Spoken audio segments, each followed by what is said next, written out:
পৃথিবীর বাইরে মহাবিশ্বে প্রাণের অস্তিত্ব সম্পর্কে বিজ্ঞান কতটুকু জানে?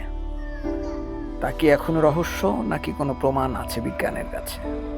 প্রাণ যদি থাকে তাহলে সেটা কেমন হতে পারে? এর আগে একটি ভিডিওতে আমি ওয়াও সিগন্যালের কথা বলেছিলাম, যেটা বহির্বিশ্বে প্রাণের অস্তিত্ব থাকার ব্যাপারে বিজ্ঞানীদের হাতে থাকা সবচেয়ে বড় প্রমাণ। আজ আমরা একটু গভীরে গিয়ে সেই প্রশ্নের উত্তর খোঁজার চেষ্টা করব।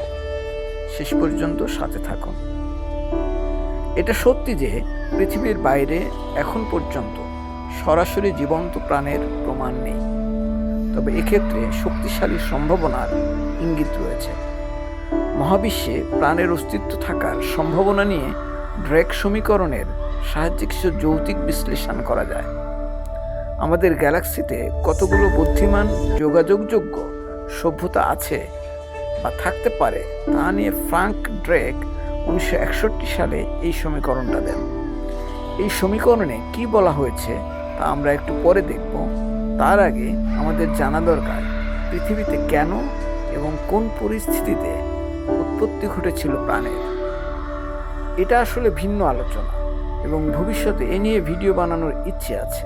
তবে এখানে যেটুকু প্রাসঙ্গিক তা হলো কিছু ইউনিক বৈশিষ্ট্যের কারণে মহাবিশ্বের বুকে পৃথিবী একটি অনন্য গ্রহ, যেখানে অসংখ্য প্রাণের উন্মেষ ঘটেছে এবং মানুষ নামের বুদ্ধিমান প্রাণের সৃষ্টি হয়েছে। এই অনন্য বৈশিষ্ট্যের মধ্যে রয়েছে সূর্য থেকে পৃথিবীর দূরত্ব, পৃথিবীর বায়ুমণ্ডল এবং এর গ্যাসীয় বিন্যাস, ওজোন স্তর, তাপমাত্রা, মাধ্যাকর্ষণ শক্তি। এছাড়া আছে পানির উপস্থিতি, ভূত্বকের বৈশিষ্ট্য ইত্যাদি। এর যে কোনো একটির অনুপস্থিতি এই গ্রহে প্রাণের অস্তিত্ব ও বিকাশের ক্ষেত্রে ঝুঁকিপূর্ণ হয়ে যেত। অর্থাৎ পৃথিবীতে প্রাণের উৎপত্তি, বিকাশ ও টিকে থাকার জন্য একটা আদর্শ অবস্থা বিদ্যমান রয়েছে।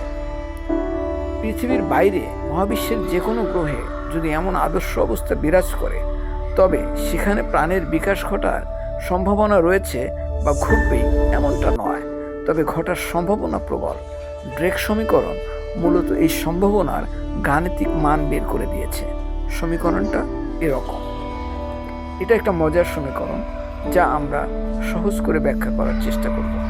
প্রথমত, আমাদের এই মহাবিশ্বের বিশালতা সম্পর্কে ধারণা থাকা দরকার। আমাদের এই সৌরজগতের সাপেক্ষে বুঝতে চেষ্টা করি। এখানে 8টি গ্রহ এবং প্রায় 300টি উপগ্রহ রয়েছে, যার মধ্যে একমাত্র পৃথিবী নামক গ্রহটিতেই প্রাণ আছে। সূর্য একটি নক্ষত্র বা তারা। আমাদের এই মিল্কি ওয়ে গ্যালাক্সিতে এরকম প্রায় 200 বিলিয়ন বা তারও অধিক নক্ষত্র রয়েছে। এই নক্ষত্রগুলোর চারপাশেও ঘুরছে একাধিক গ্রহ আর উপগ্রহ।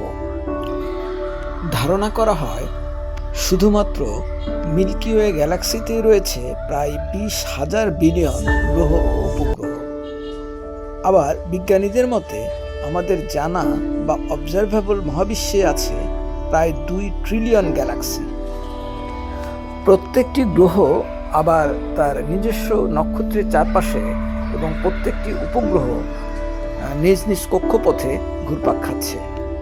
এখন প্রশ্ন হলো, এই গ্রহ কিংবা উপগ্রহগুলো কতটিতে পৃথিবীর মতো প্রাণের উৎপত্তি বা বিকাশের উপযোগী পরিবেশ বিদ্যমান আছে? পরিবেশ বলতে বোঝায় তাপমাত্রা, বায়ুমণ্ডল, গ্যাসের বিন্যাস, ঘনত্ব, চাপ, পানির উপস্থিতি, মাটির গঠন, মাধ্যাকর্ষণ শক্তি। এই সব কিছুকে একটা উপযোগী ও সুষম অবস্থায় থাকতে হবে এমনটি বোঝায়। অনেক গ্রহ আছে ভয়ঙ্কর ঠান্ডা, কিছু আবার অনেক উত্তপ্ত, কিছু গ্রহ আছে পাথুরে কিংবা কিছু আছে ধাতুর তৈরি, কিছু আবার পুরোটাই গ্যাসীয়। এসব গ্রহে প্রাণের বসবাসের উপযোগী অবস্থা নেই। এখন আমরা একটি হাইপোথেসিস দাঁড় করানোর চেষ্টা করব, যেমনটি করা হয়েছে ড্রেক সমীকরণে। যেমন ধরা যাক, প্রতি 1 লক্ষ গ্রহের মধ্যে একটি মাত্র গ্রহে এরকম সুষম পরিবেশ রয়েছে, অর্থাৎ সম্ভাবনার বিচারে এটি 0.001%। এবং এই গ্রহগুলোর প্রতি 1 লক্ষের মধ্যে একটিতে প্রাণের উপস্থিতি আছে। প্রাণের উপস্থিতি থাকলেও তারা কি ধরনের প্রাণ হবে তা কিন্তু আমরা জানি না। জীবাণু কিংবা অন্য কোনো গাঠনিক কাঠামো থাকতে পারে সেসব প্রাণের। এবারে ধরা যাক প্রতি 1,00,000 প্রাণীজ গ্রহের মধ্যে একটিতে মাত্র বুদ্ধিমান প্রাণী আছে। আবার এই বুদ্ধিমান প্রাণী দেখতে ঠিক মানুষের মতোই হবে এমনটি নয়, তাদের বুদ্ধিমত্তার স্তর কী হবে তাও আমরা জানি না।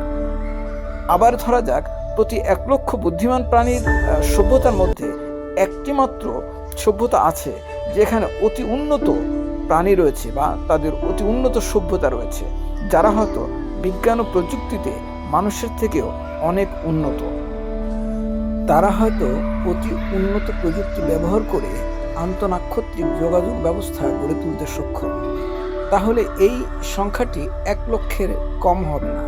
অর্থাৎ কেবল আমাদের পর্যবেক্ষণযোগ্য মহাবিশ্বের মধ্যেই থাকতে পারে প্রায় 1,00,000 অতি উন্নত সভ্যতা।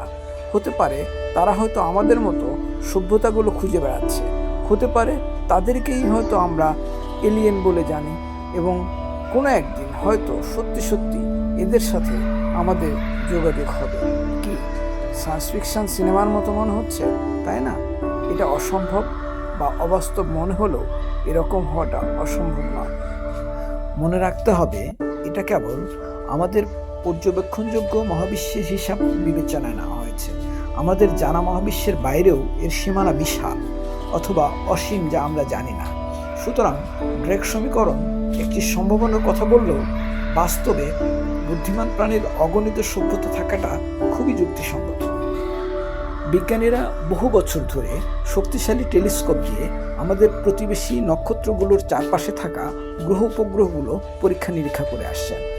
এখনো পর্যন্ত নিশ্চিত কোনো প্রমাণ যদিও পাওয়া যায়নি, তবে গ্রহগুলোর মোট সংখ্যার তুলনায় স্যাম্পল সাইজ অতি নগণ্য।